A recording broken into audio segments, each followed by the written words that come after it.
Dedi çıxdı. Baxırım 1156. Oha. Oyda bu onudan nefret edirəm də 2100 kasmışdı vaxtında. Mən vaxtında girmişdim dünya sıralanda bu Ali'dən. Qaqaşdan. Bildiyiniz ki Meked qarsız biz almarız. Saf gümüşlüğü var. Orada başlayaq. Aslında şokla taktiklər bilsəniz oynaya bilərsiniz. Mən də tanımısınız mən. Mən orada tam elə biləcək o. Ali indi bura gələcək. Oha. Ali mərmisi gözdə oldu ya. Mən birbaş saldırmaq gələcəm. O sizə saldıranda siz onu saldırırsınız. Onun mənim isə gedib Allahı. Bu da bir taktikdir də.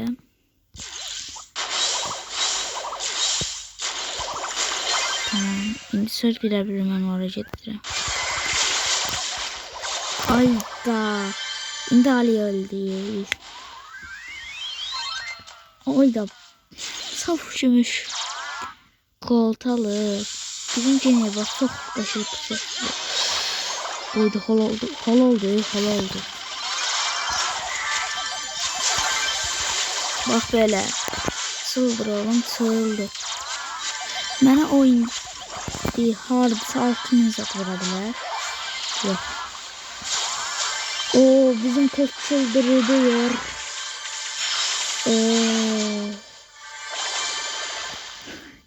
Hesaplaşma burada kaldı.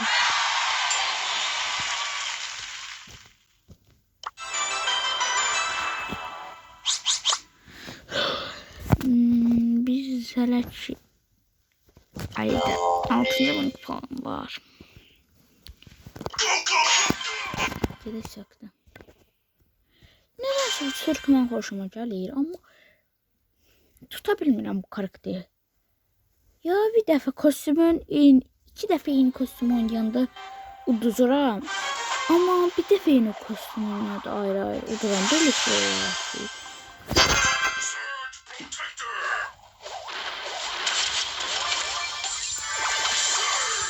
Haydi indi bir də mərmə tutuzdum yani.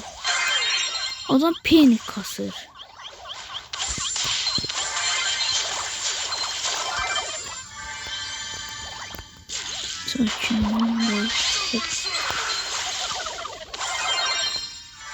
Çıldır oğlum çıldır diyorum bak. Asla burada içmeden gerek yok. Bizim legend nagarı. 6 olduk böyle. 6-2 oldu böyle. Bunun hiperi yoktu.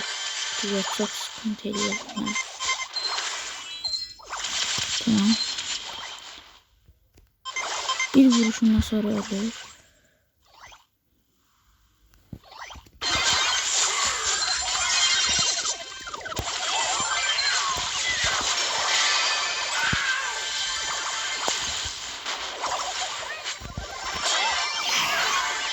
Kara Emir ne olur? Öleceğim size inanmıyorum aşağı. Oh! Ne var bizimki de oldu. Playden sana güvenirim.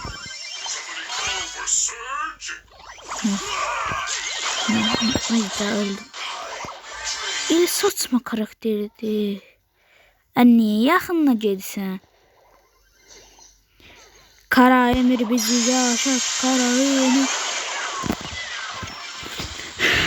Nasıl? Elim parmaklarımı oynadı.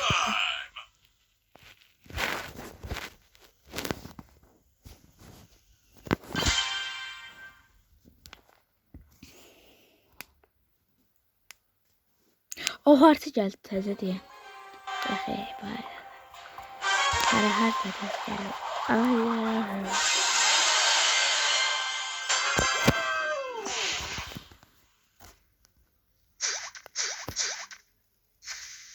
Və sağ olun.